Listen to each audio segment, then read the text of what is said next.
Simulation Theory by Jonathan Lippy, Chapter 8, Psychology, John 01. May the Force be with you. Dual Legacy Founding Tenets. 1. All ways are the only way. Only by considering everything could you understand something. Consider everything and not get narrow-minded on any singular belief system, for that the understanding of all possibilities and all forms of thought and beliefs is the only way to make the best decision, by considering all choices. 2. Duality of body and soul. The soul is separate from the body. 3. The Force, from Star Wars. The Force is the energy of the universe. Your focus becomes your reality. Forget all that you have learned to be true. Unlearn what you have learned. Life creates it, makes it grow. Its energy surrounds us and binds us. Luminous beings are we, not this crude matter. A Jedi uses the Force for knowledge and defense, never for attack. Try not. Do or do not. There is no try. There is no why. Clear your mind of questions. Then understand you will. Feel, don't think. Let the Force guide you. Your eyes can deceive you. Don't trust them. Stretch out with your feelings. Many of the truths we cling to depend on our own point of view. The understanding of what the concept of what the words dual legacy mean is exemplified at the end of Episode 3, Revenge of the Sith, when Obi-Wan Kenobi explains to Anakin that the Emperor and the Empire were evil. Anakin responds back with, "From my point of view, the Jedi Council is evil. There are those that pledge allegiance to the light side of the Force, the Jedi Code, and those that pledge allegiance to the dark side of the Force, the Sith Code. There are dual points of view that are embedded in every thought we have. We live in a relative universe. Everything is in constant motion, comparing itself with everything else for a difference of potential. The dual legacy is traced back to the difference in point of view between Plato and Aristotle, and between Hobbes and Locke and many others. To this day, there is a two-party system in our country and a dualistic perspective on how the world should work. Knowledge of this dual legacy of points of view helps the individual understand that while one person or groups profess one point of view, it is not the only one that exists, although they make it seem as such. It is up to us to look beyond the boundaries of this duality. Knowledge that the points of view we hold today can be traced back thousands of years can spark a renaissance or millenaissance of thought. We must understand our past to understand our present so we can build a positive future. 4. Humans are more capable of current five-sense reality. 5. The pursuit of knowledge as a way of life, not just as a passive hobby, but an active pursuit to understand everything. 6. Anything is possible. Anything can be created. 7. Reality is just the playing field of which we are currently existing.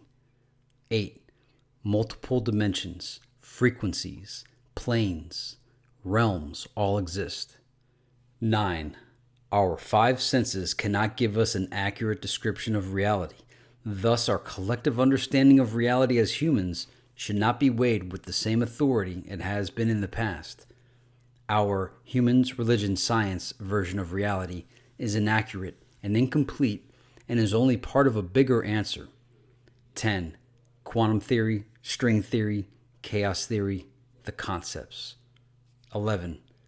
The human body, the earth, and the universe is a masterpiece created by what we understand as God. God can be many different things: extraterrestrials, the supreme force, the almighty God, and all of the above. God is the Force. God is a being. God is all. God is everything. Anything and all things. God is the matrix of all matrices. God is. God isn't. God just might be. 12. Humans are not an accident of evolution.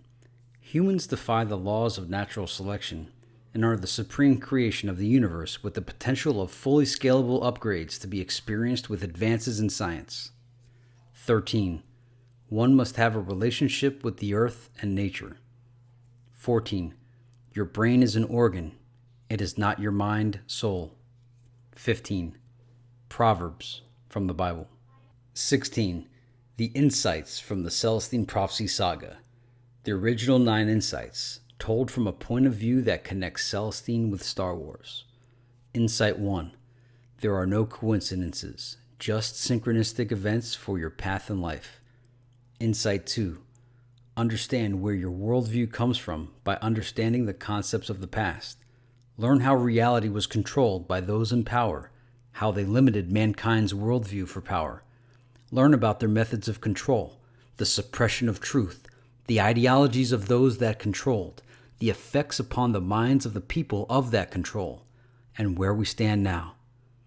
A major event in Western civilization happened when Martin Luther stapled his protest on the church door. People no longer had a worldview and became preoccupied with building the planet. Now that the planet is built, we must reflect upon what we have created and figure what our ultimate purpose in life is. The purpose is bringing our birth vision to this dimension. Insight 3. Knowledge of the Force. Insight 4. People compete with each other and desire to dominate each other for a scarce energy source that exists between people because they have no knowledge of the force of the universe. This is the cause of all conflict. Both the dominator and dominated are damaged in this conflict. Insight 5.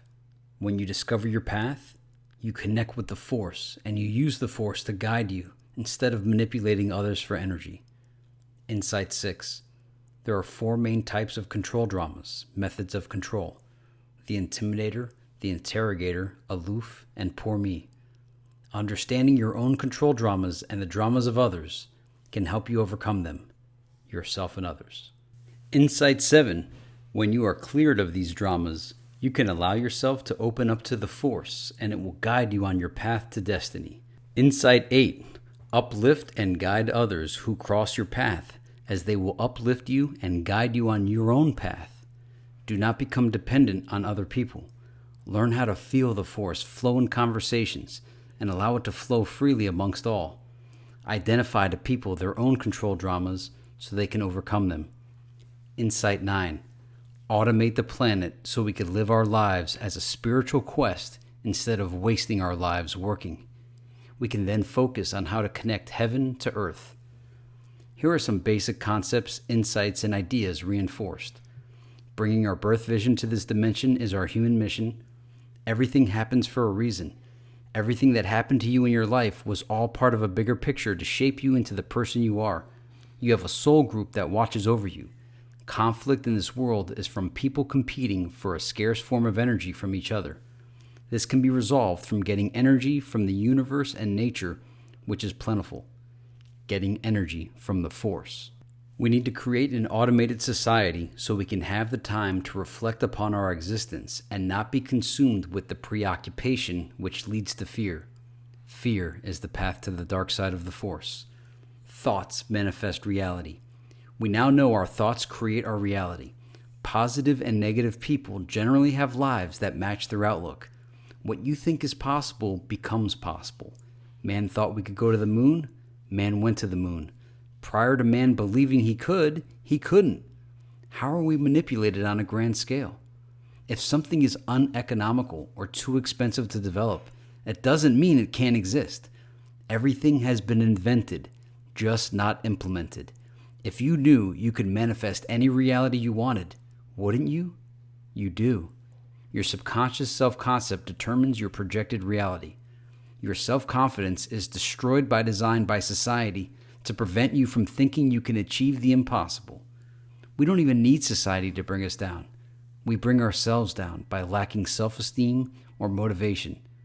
Individuals in our own families or social groups will try to bring down your self-esteem so you remain dependent on the group. You're a piece of crap like the rest of us. There is a culture of people who want to bring you down. All you have to do is be aware of them.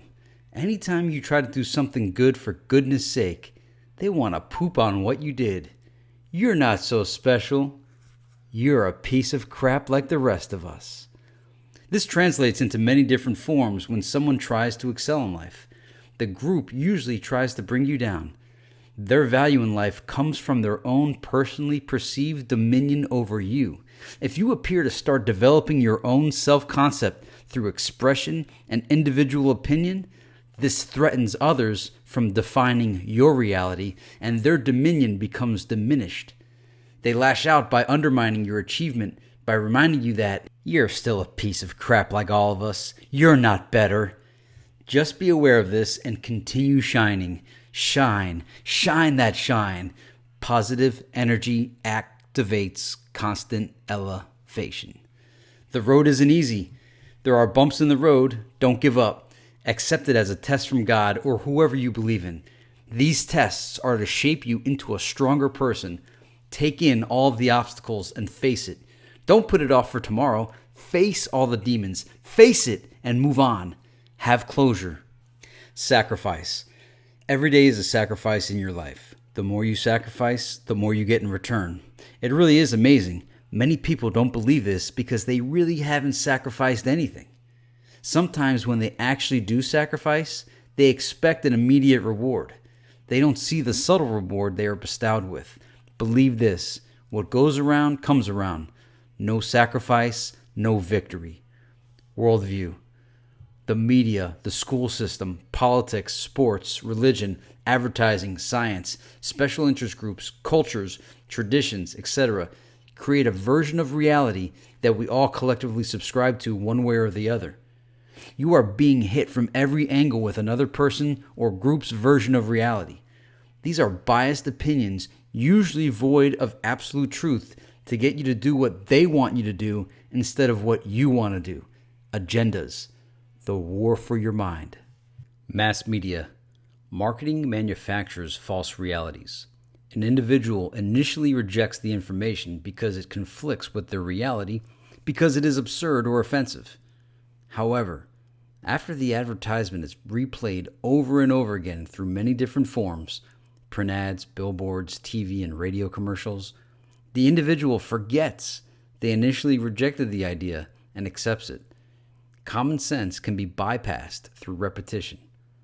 If you tell a lie long enough and get enough people to also tell the same lie, it becomes reality.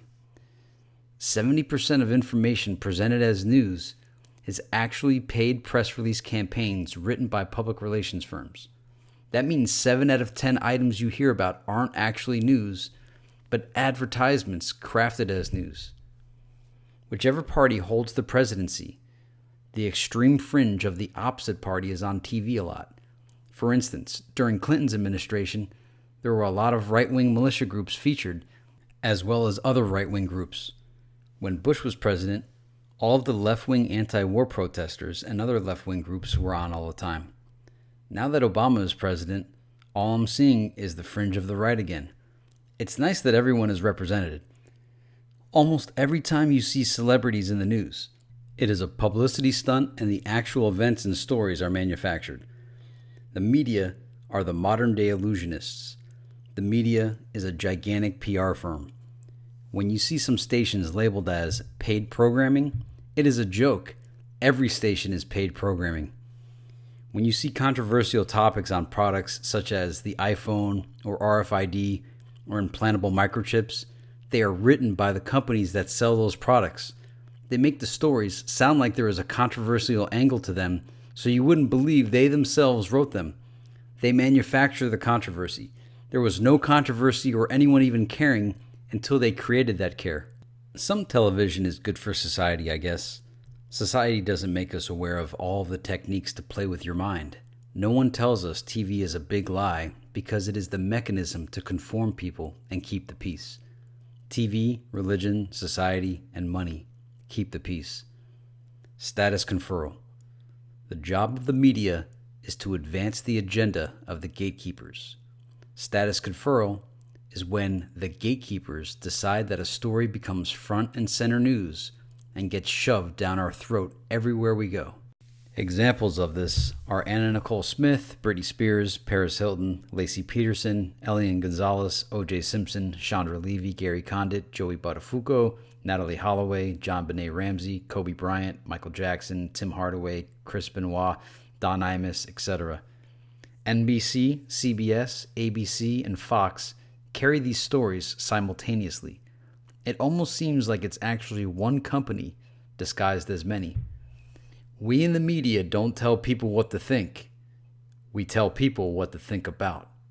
It is all scripted. It is all teleprompters. It is all make-believe, charades, and parades. What is an authoritative source? How could these sources be authoritative when they run paid press release advertisements as hard news? What makes an expert opinion? Any story that is an attack on free speech will become front and center news. The person speaking their mind will be vilified. Usually, their opinion is shared by many. An example will be made of the person. Don't speak your mind. Don't have opinions that conflict with social norms. Selective exposure. People selectively expose themselves to what they want to consume. Usually, it is things that reinforce their version of reality. Republicans watch Fox News, for instance. People think they are actively participating in news events when the reality is they are passive observers. People just watch and complain about the things they see on TV about the Iraq War, border control, and gas prices. They hardly ever take action, except maybe hold up protest signs. Then the media puts those signs on TV to make the people think their protest actually affects things. The media selectively exposes individuals to some events and not others. It manufactures a version of reality they want us to see and then omits other versions of reality they don't want you to know about. A person has the free ability to find out information on their own, but if you don't know that certain possibilities even exist, how would you know to find it? The majority of people believe answers solely come from the television and exist nowhere else. The media manufactures reality. Publicists generate controversy. The media plays along if affiliated or compensated. You vote for your favorite show.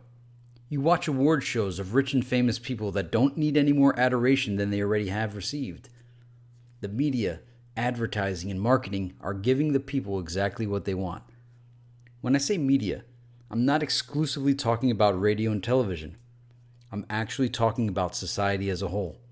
This includes the education system, advertising, marketing, politics, religion, sports, print ads, billboards, music, anything that causes you to buy or collect or spend your time watching someone else's life instead of your own.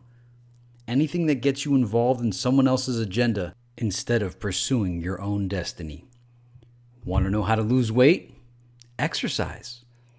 People tend to want information that is preaching to the choir. People avoid alternative views. Have we been programmed this way? Or does learning about more of reality cause too much work on our brain because we have to remove our prejudices that make our decisions easy? Because people are like this, you hear the same 14 songs on each radio station. I guess they have found that it is more profitable to keep playing the same things over and over again than it is to constantly give you something new. I'm assuming they found people are calmed by repetition and predictability. People loved conditioned responses. Imagine if we had actual good information played into our heads all day instead of useless information. We are consuming garbage. 24 hours of consistent garbage is broadcast in the public interest. The conservative talk and liberal progressive talk shows say completely opposite things. It is almost as if they are living on two different planets. One station says things are going great. The other says things are going terrible. One of the two is wrong, or they both are. The truth lies somewhere in between. But where do we learn about finding the balance in the force? One group wants to kill babies and keep murderers on death row alive. The other wants to keep all babies alive and kill murderers on death row. It is the people's fault for endorsing this by paying attention, talking about it, and financially endorsing it. Support the underground. Consume entertainment from local people you know or independent people on the internet. They're just as good but don't have million-dollar advertising budgets drilling their stuff into your head. We pay to watch advertisements when we pay for cable. This concludes Chapter 8, Part 1. After reading this, I realized Chapter 8 is longer than I had anticipated, and I'm going to split it into two parts. Thoughts from the author, based on the reading. Supreme Architect. Can we replace the term God with Supreme Architect? It feels, real neutral and applicable to everybody and could potentially reduce conflict. Does everybody agree? Dual legacy. When I spoke, my company's called it Dual Legacy. It was one of the most profound concepts I learned in college for me at the time. And that was to know that there's more than one perspective. And one of the ones I left out was the duality between Jefferson and Hamilton. So if you ever learned about Thomas Jefferson versus Alexander Hamilton, it's a pretty good one. Kind of gives you a good perspective on American history and the polarity. Mind Over Matrix was an album I released in 2005. It's pretty much a rap album. I'm not even sure why I wrote a note on that, but Mind Over Matrix is pretty much like this chapter turned into music. You're a piece of crap like the rest of us. I'm a pretty good guy. I'm proud of my mind, my knowledge, and I try to share with people. And other people, I guess, just like to promote a non-intelligent way of life. Like it's like nerds are not appreciated in society. I'm not calling myself a nerd, but I'm saying, you ever notice in society that, like, if you're in a group of people, if you start speaking on something intelligent, someone's like, whoa, we're getting a little nerdy up in here. Whoa. And it's like, don't you, that's all, I only want to talk about nerdy things. What do you want to talk about? I don't understand why people would want to keep conversations dumbed down. And that's the situation. People want to have dumbed down conversations. They don't want to speak on anything too intelligent. I guess they don't want to expose their lack of intelligence. I think the reason this was programmed into society was to prevent people from having intelligent conversations. So that, whoa, it's getting too intelligent over here. And that way people won't share intelligent information amongst each other. And the only information that gets passed down that's new gets to be centralized and controlled through the media of its various forms. So if you want to protest, have intelligent conversations, and when someone says, whoa, it's getting a little too smart for me, say, no, this is how it's going to be from now on. It's going to be real intelligent. We're going to have intelligent conversations. We're going to have conversations of consequence. We're going to talk about things that matter. We're not going to do this conversations of no consequence anymore. We're not going to have dumbed down conversations. We're not going to talk like idiots anymore. That's what they've controlled. They've gotten you to have non-intelligent conversations, and when you try to go there, they prevent it. It's the same with debating politics and whatnot. Nobody wants to say anything of consequence because they don't want to offend anybody. And it's like, if you're living your whole life like that and all your friends they don't know who you really are, they don't really know what your real thoughts are, you're playing them. You know what I mean? Like, you're not being honest. I'm like straight up honest about everything. In fact, the first time I meet people, I let them know, hey, look, I remember choosing my life in the afterlife dimension. I remember choosing my life from a catalog of lives, and I'm pretty much here on purpose voluntarily with a mission, and the mission is to spread a concept that's going to change the world. Because if they can't handle that, I don't want to tell them, a couple months down the line about this, because this is what my whole essence of being is for. That's my purpose of being here, is to advance this. So if I don't disclose that from the beginning, then I'm lying to them, and I can't lie. I don't do it all the time. Sometimes, but when I don't, if I hold it off for a while, I feel like I'm misleading somebody. Because I need, anybody that's going to form a relationship with me, they need to know that I'm not there to occupy space. I'm not there to stand around with a cup in my hand saying, yeah, I'm here for revolution. I'm here to advance mankind. I'm not here to occupy space and waste it. Time is too precious and valuable. Every moment is the story unfolding. Now, how I even got to this was, you're not so special. You're a piece of crap like the rest of us. And I think I went off on a tangent. I didn't really cover what I mean by that. So, for instance, a lot of people are miserable. Misery loves company, and they don't want you to be happy, right? So the moment when I discovered this was around 2002, and somebody said, hey, what's going on? Or how you doing? And I said, man, I'm great. I'm fantastic, because I was feeling great. I was feeling fantastic. I think I must have ran that morning, had a really good workout, or I was feeling great. And I was like, man, I'm doing great. And the other guy was like, oh, yeah? Why is your grass so freaking green? Like he wasn't interested. He had no, in a way it was like, oh yeah? Well, I'm going to crap all over this. I'm going to rain on your parade. I'm going to smack that little smirk off your smiling little face. And I'm going to take whatever's making your grass so green and make it mine. I'm going to steal it from you. I like to speak on my achievements because I'm always in pursuit of another achievement. I'm in the pursuit of perfection. I'm not calling myself perfect, but that's the goal. Perfection is the goal. But man, people hate hearing about that. Oh, they've invented so many ways of saying, oh, it's wrong to be perfect, or even have the pursuit of perfection. And the reason is they don't want to put forth the effort to achieve perfection or even achieve results, because that requires effort. And people just do not want to give effort. And it's like, why? Why don't you want to put forth effort? Why wouldn't you? So I like success. I consider myself successful. And I like to beam that same positivity onto others. But others take that as a threat, and they want to destroy that and say, you know what, you're not so special. You're a piece of crap like the rest of us. I hate excuses. I hate hearing I can't, reasons why. Oh, we can't do that. No. And then when I bring this, yes, we can. Yes, we can. It's like, nah, we can't. Without even trying. Nah, we can't. But did you try? Nah, we can't. Yeah, but you didn't even put forth any effort. Nah, we can't. And it's like people try to find something wrong with you. So I'm interacting with this person that knew me, and I'm speaking, expressing something, and he's kind of like scanning my face, looking for something wrong. And he sees a few whiskers I missed when shaving and points it out like, oh, look, missed a few whiskers when shaving. Not so special after all, aren't you? About 10 years ago, when it came to movies, it was like if the main character was too perfect, people were like, no, I don't like that. The character just didn't have any flaws. I like to see the flaws of a character. I like to see, the dirt that he really did. Remember Iron Man says, I just want to punch those perfect teeth out of your mouth. The desire to control. Someone who is autonomous, positive, it's kind of hard to control them. The positive person will work with you, not for you. I spoke on the Celestine Prophecy in this chapter. There is a playlist on this channel of me covering the main concepts from the 9 insights of the Celestine Prophecy. Definitely want to check that out. It is what shaped my personality and really helped me be able to influence and interact with people and bring people together and have extremely effective communication.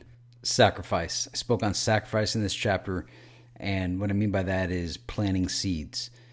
If you plant seeds and you expect to have a forest the next day, you're not thinking right. Some people do. They'll plant a seed, they come out the next day, and they expect to see a tree. And when it's not there, they quit. And this is metaphorical to like denying good advice that you give somebody. They expect it to happen overnight. But you have to keep planting seeds. And those seeds you plant eventually sprout into a forest. And the planting of seeds are random acts of kindness where you don't expect anything back. Doing for others. Doing positive things, doing things when you're not asked to, and putting forth effort, building. The media, if you don't know the media is lying to you or giving you half-truths or not the complete picture, I don't know what else I could do to tell you. Just look it up. It's hard for people to accept that, a lot of the reality is not accurate the way they think it is. And, I don't know. I can just tell you that you're being misled. If you're watching TV, you should just turn it off. There's nothing on TV worth your time. It's not there for you. In class, we learned, do we create programming for the audience? No. We sell an audience share to the advertiser. And I remember when some of the jobs I'd apply for in the interview, they'd ask, why should you get this job? And I'd say, well, because the most precious commodity in the world is someone's time. Time is the most precious commodity. If someone's watching my program, I want them to walk away with a return on their investment of their time. I want to advance their life. I want them to be changed, improved, uplifted after they experience what I'm doing. And that's not what they're in business for. They're there to sell you to the advertiser. So I hope you gain from watching my videos on my channel. I hope each one of them you're changed somewhat. I hope I didn't just waste a half hour of your life. I hope you gained some insight, even if it wasn't the words I said. Hopefully these words triggered something in your mind that made you think of something, hopefully an answer to a question that you had. So I'll leave it with that. I'll see you in Chapter 8, Part 2. If you want to be notified as soon as it drops, subscribe to this channel. I'll see you next time.